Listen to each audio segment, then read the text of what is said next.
bienvenue sur Monaco Info. Je suis ravie de vous présenter cette nouvelle édition sans plus tarder les titres de votre journal.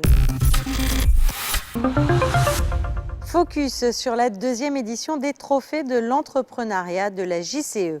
De belles pièces exposées pour la vente aux enchères de Onnes Art Contact. Et puis nous recevrons, comme chaque mercredi, notre invité de la semaine. Et aujourd'hui, nous rencontrons le comédien Benoît Solès qui vient de se produire sur scène dans La Machine de Turing au théâtre Princesse Grace. Les enfants se sont rendus cet après-midi au Palais Princier pour célébrer ces fêtes de fin d'année avec le Père Noël. Un rendez-vous toujours très apprécié et attendu des petits monégasques, durant lequel un spectacle est donné, suivi d'un goûter avant la traditionnelle remise de cadeaux. Et si les enfants reçoivent des cadeaux durant ces fêtes de fin d'année au Palais, le couple princier n'oublie pas non plus les plus grands. Et c'est au siège de la Croix-Rouge monégasque que le souverain et son épouse ont procédé à la traditionnelle remise de colis.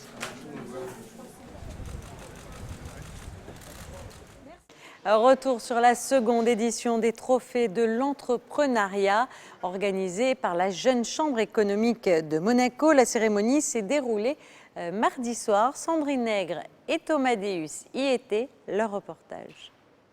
Startup Weekend, graines d'entrepreneurs, Get in the Ring, concours de création d'entreprises, ces 12 derniers mois ont été chargés pour la Jeune Chambre économique de Monaco.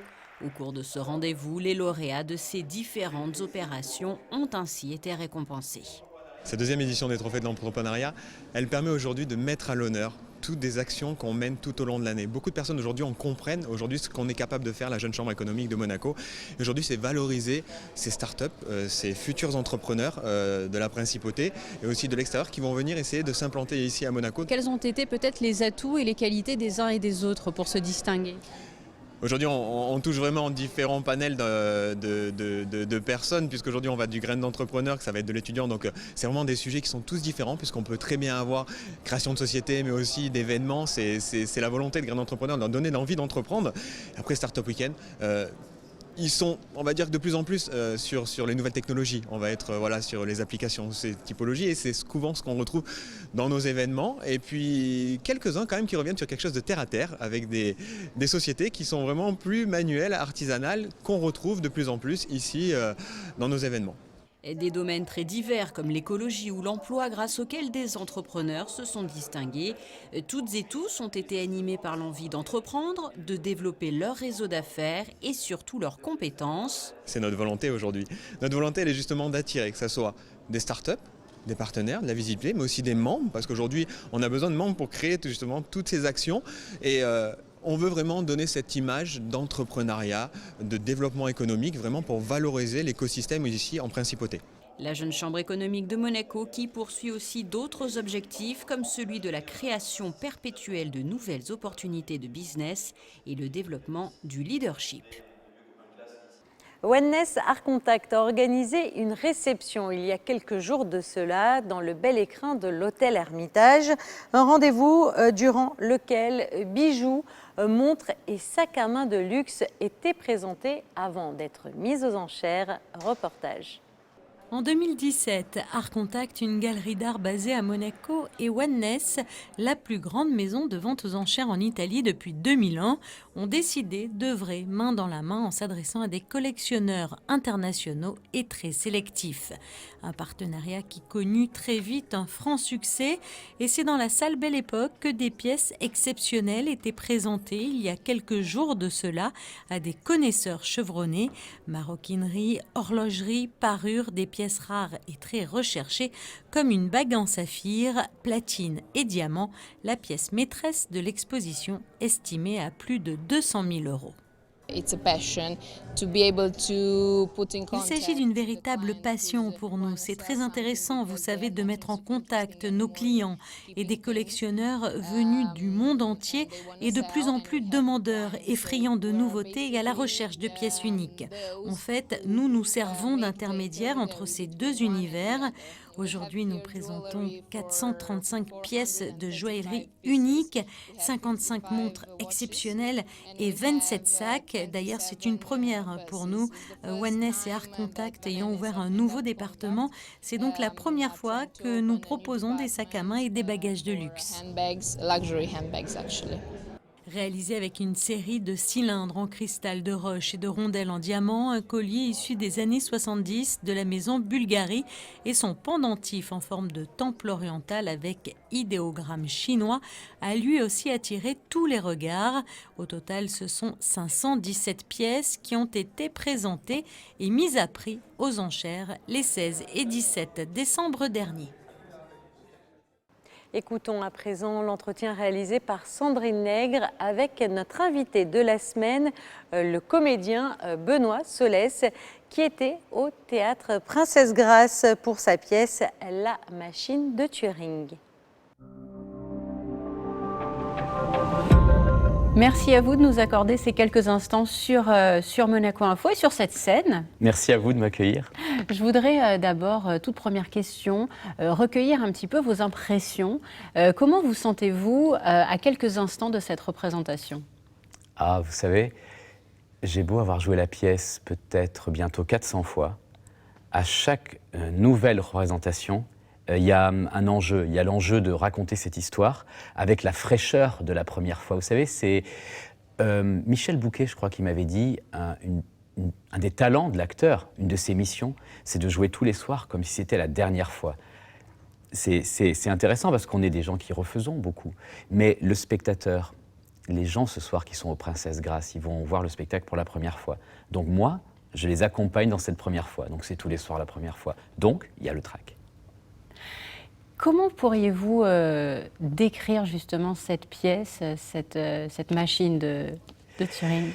C'est avant tout un hommage à l'homme, à Alan Turing, une volonté de raconter sa vie, une volonté d'être pédagogique sur cette page assez fascinante de la Seconde Guerre mondiale qui emmène un mathématicien que l'on prenait pour un idiot à changer le cours de la guerre en inventant une machine qui s'avère être l'ordinateur, machine qui donc décrypte cette fameuse machine allemande à encoder les messages.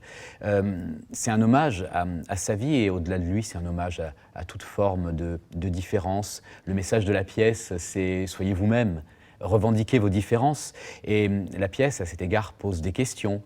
Comment est-ce que tu regardes la différence d'un homme comme Turing, bègue, autiste, homosexuel? Comment est-ce que tu le juges? Ou comment peut-être aussi regardes-tu tes propres différences? Est-ce que tu les revendiques ou est-ce que tu les masques pour te fondre dans la masse? Ce sont toutes les questions que pose la pièce. Pour préparer cette pièce, pour préparer aussi bien sûr votre rôle, vous vous êtes penché justement sur la vie de cet homme. Oui, quand on s'attaque, si j'ose dire, à un personnage qui a existé, il ne faut pas raconter n'importe quoi. En l'occurrence, là, il y a une biographie de Andrew Hodges qui s'appelle L'énigme de l'intelligence et qui est vraiment l'ouvrage de référence sur Turing. Il y a eu une première pièce anglaise et il y a eu, au-delà du film Imitation Game qui a fini par sortir, une infinité de sources, bandes dessinées, reportages, mais tout ça est assez récent. Quand je me suis attelé au projet en 2008, il n'y avait pas grand-chose parce que Turing n'avait pas encore été réhabilité. Et une fois que j'ai collecté toutes ces informations, j'ai essayé d'en faire la somme, et notamment par rapport au film, de voir ce qui n'avait peut-être pas encore été complètement dit, quel était le coin du voile qui n'avait pas été encore complètement levé. Et très clairement, c'était l'intimité de Turing au sens de son intimité humaine, de ses ressorts humains qui allaient profondément s'associer à son travail de scientifique. J'ai essayé de mettre un peu, disons, le curseur, si j'ose dire, là-dessus. Allez, c'est quoi ta machine qui chante? Au départ, c'était qu'une machine abstraite. Une espèce de ruban divisé en cases sur lequel on écrivait ou bien on effaçait des symboles. Maintenant, c'est un véritable calculateur numérique. On lui pose des problèmes à résoudre et il y arrive très vite. Un peu comme un cerveau, mais un cerveau électronique. Parce que le cerveau aussi est une machine plus compliquée que n'importe quelle autre machine, mais une machine. D'accord. Le fait d'avoir été sacré au Molière, cela revêt une importance toute particulière à vos yeux. C'est une belle, ce sont des belles récompenses. Magnifique. D'abord, je les prends avec une forme d'humilité parce que je considère qu'elles récompensent une équipe qui a fait un spectacle qui a du sens. Je suis persuadé que les membres de l'Académie ont récompensé un spectacle à la fois exigeant et populaire, fait avec une certaine économie de moyens, j'ai presque même une certaine modestie et en même temps une grande ambition. Et après, en ce qui me concerne, moi, peut-être aussi qu'ils ont voulu récompenser un parcours qui commence quand même à être déjà un peu long, presque 25 ans, un parcours fait de travail, de patience, avec, comme je l'ai dit ce soir-là, à la cérémonie, ce côté artisan qui nous pousse à travailler, à serrer les dents souvent, et de temps en temps à recueillir le succès. Mais quand ça arrive à mon âge, on le prend avec beaucoup de plaisir, avec justement la lucidité de savoir en profiter, et la lucidité aussi de savoir qu'il faut s'en méfier un petit peu. C'est vrai ? Oui. Oui, parce que les honneurs, ils ne durent qu'un temps, comme une représentation ne dure qu'un temps. Et comme on disait au début de l'entretien qu'il fallait refaire tous les soirs, un jour j'aurai fini mon travail d'hommage à Turing et je le passerai peut-être à d'autres, d'ailleurs dans d'autres pays qui sont en train de monter la pièce à travers le monde. Et moi, déjà, je m'attelle à un autre projet, à un autre combat. Et ça demande de repartir presque à zéro. Et de se représenter devant le public avec un nouveau spectacle qui sera jugé, peut-être même un peu plus durement que l'autre, c'est normal, c'est la loi. On peut justement avoir un petit scoop, un petit éclairage sur le travail que vous êtes en train de c'est un peu faire, tôt. ou il faut que ça reste secret? Oui, c'est un peu tôt. Je voulais à la fois continuer à faire un théâtre engagé, qui ait du sens. Je voulais aussi parler du destin d'un homme, un autre homme, qui a existé, qui a été abordé dans un roman, un grand roman qui est très peu connu. Je voulais aussi parler d'une forme de voyage, et le thème de la pièce, ça va rester un peu mystérieux, mais le thème de la pièce, c'est la supériorité de l'esprit sur le corps. Je crois qu'aujourd'hui, par exemple, mon frère est handicapé, tétraplégique, et il a vraiment dépassé son handicap en parvenant à devenir peintre, alors qu'il n'a même pas l'usage total de ses mains. La pièce ne parle pas du tout de ça, mais au fond parle de ça. C'est la force de cet esprit, en fait. La force de l'esprit, oui. Qu'il ne faut pas négliger. Oui, à cet égard, je ne serais pas différent de Turing, parce que la force de l'esprit, Dieu sait qu'il en avait, mais ce sera raconté différemment. Vous savez, parfois, on est parfois obsédé par les mêmes choses. Et je ne vais pas raconter la même histoire, mais au fond, on raconte souvent un peu les mêmes histoires. Vous étiez à Marseille, vous nous l'avez confié il y a quelques jours, là vous arrivez en principauté. Le théâtre, c'est cette proximité comme cela avec le public, avec les spectateurs. Ouais. Ça c'est un atout, j'allais vous demander, par rapport au cinéma ou par rapport aux séries télé, par rapport à tout ce que vous avez pu faire. Ce que vous dites joliment est plus qu'un atout, c'est l'essence même du théâtre. L'essence même du théâtre, c'est d'être présent physiquement sur cette scène dans quelques minutes, de voir cette salle qui, Dieu merci, va se remplir, et de vivre un consensus, si j'ose dire, qui sera unique. Ce qui va se passer ce soir sera différent de ce qui se passera demain, même si ce sera le même lieu, et ce sera par définition éminemment différent de ce qui s'est passé avant-hier au Théâtre Tourski à Marseille devant 700 ou 800 personnes, et c'est différent de ce qui se passera dans le prochain théâtre. Ça, c'est la beauté, c'est la rareté. Je crois d'ailleurs que le public vient chercher ça. Le public vient entendre une histoire, mais le public vient voir des artistes qui jouent pour eux, en direct, pour la première fois et la dernière fois ce soir-là. Et on terminera là-dessus. Merci beaucoup. Merci à vous. Merci. Merci beaucoup. Et si Benoît Solès fait la pluie et le beau temps sur les planches, qu'en est-il du côté de la météo ? Jeudi, le temps sera assez instable, plutôt nuageux, ça c'est sûr. En revanche, il se peut qu'il pleuve, mais difficile de vous dire quand exactement dans la journée. Voilà, en résumé, une journée nuageuse et pluvieuse. Il fera de 11 à 14 degrés. Vendredi, des nuages et de la pluie dans la matinée, voire même des orages dans l'après-midi, comptez de 9 à 13 degrés. À partir de samedi, le soleil refera son apparition et ça sera valable jusqu'au moins mardi. Mais sachez qu'à partir de dimanche et au début de la semaine, il se peut qu'il y ait quelques rafales de vent allant de 40 à 70 km/h par moment.